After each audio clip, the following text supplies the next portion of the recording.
here with Lone Pine Bushcrafters, and I would like to introduce my next project. I am going to modify and refurbish a little bit an old roofing hammer. And I got this idea from another YouTuber, The Art of Craftsmanship, and you can check out his videos. He does a lot of good restorations on axes and hatchets and different things like that. And he took one of these and he turned it into a bushcraft hatchet, and or a bush hatchet, or whatever you want to call it, and looks really cool.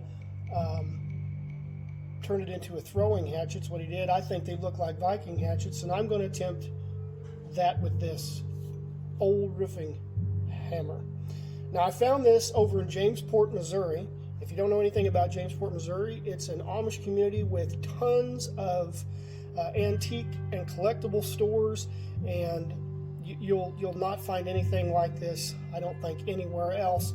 Really good people. And I got this, a Dusty Attic Collectibles and Antiques, owned by George and Dana Howe, and made friends with Mr. and Mrs. Howe, and exactly what I was looking for. So if you have time, or you're coming into Missouri, visit Jamesport, Missouri, and definitely go into Dusty Attic Collectibles and Antiques and say hi to George and Dana Howe.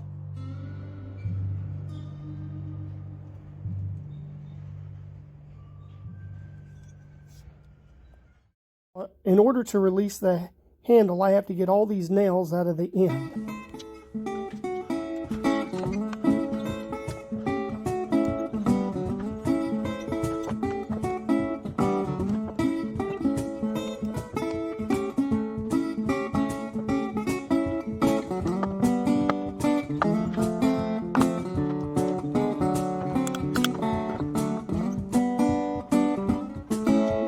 This thing even had bent nails that were embedded on the side, so I had to wedge those out as well. That was the most challenging.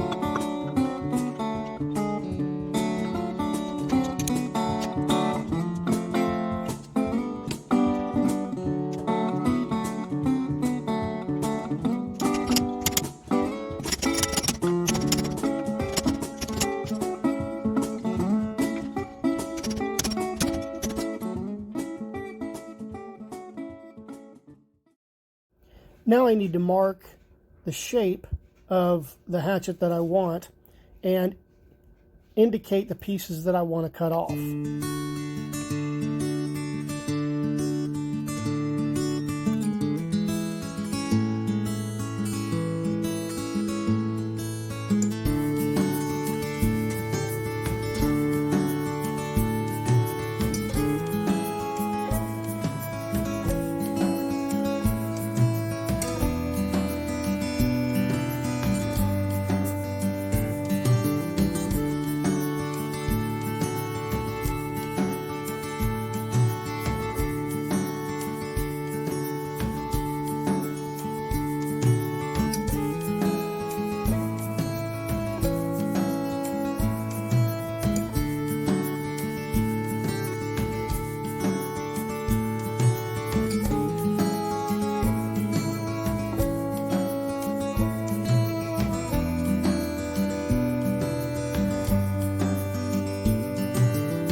Now it's time to cut this hatchet into shape.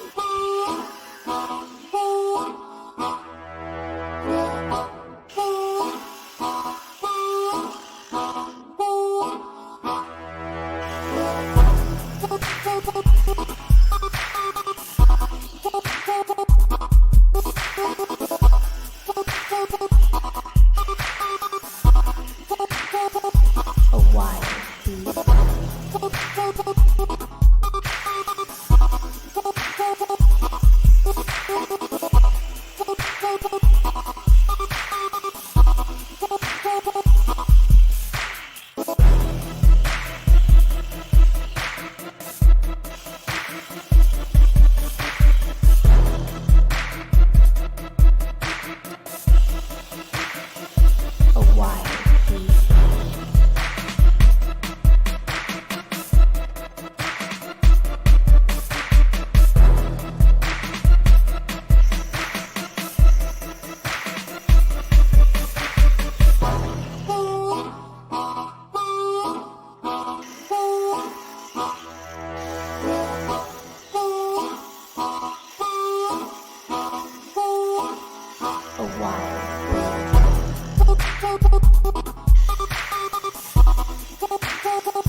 And as we can see here, I still have a lot more work to do to this, but it's turning out pretty good.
Now, I want to give you some advice.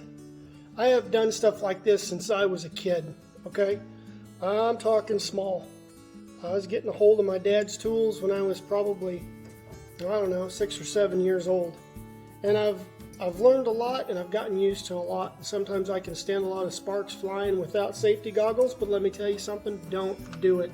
Your eyesight isn't worth losing. Always wear safety goggles. And I'll tell you something else, always use gloves. It was not very long, and it doesn't matter, every time I do it, I use a grinder. I always get a nick out of a knuckle or a thumb. I just healed up for one here, just got a new one here. So use gloves, use your safety goggles, and if you can, use a mask, because inhaling some of these particles is not good. And you say, well, you don't set a very good example. We watch you do it, and it's kind of one of them things where I should, okay? I have no excuse, and I should.